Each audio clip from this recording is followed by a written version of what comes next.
चीता कैंप में जनसभा को संबोधित करते हुए एआईएमआईएम नेता अकबरुद्दीन ओवैसी ने कहा कि अपने भाषणों और चुनाव के जरिए एआईएमआईएम जागरूकता फैलाती है और मुसलमानों को राजनीति के केंद्र में लाती है।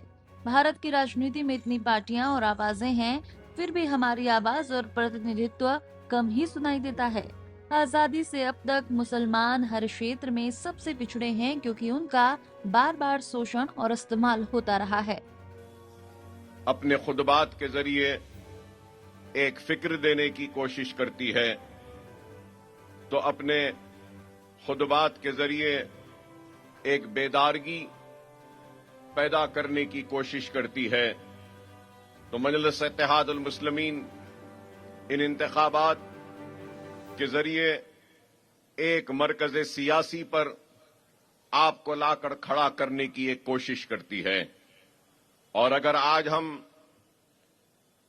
हिंदुस्तान के सियासी मंजर पर अगर नजर डालते हैं तो हमको कई सियासी जमातें नजर आती हैं, कई पार्टियां नजर आती हैं और कई चेहरे, कई आवाजें और कई रंग नजर आते हैं।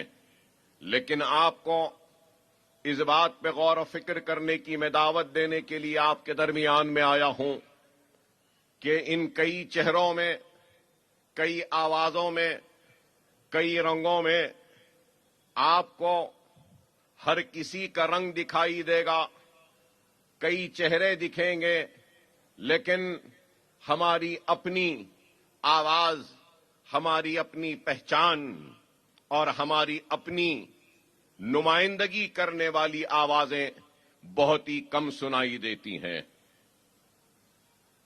इंतखाबात तो बरसा बरस से होते आए हैं और आने वाले कल में भी होते रहेंगे।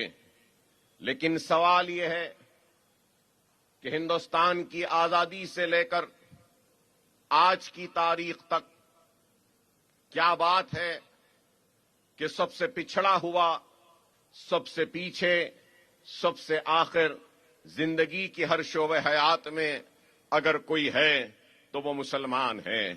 तो इसकी वजह क्या है? वजह यही है कि हर किसी ने हमारा इस्तेसाल किया, हमारा इस्तेमाल किया।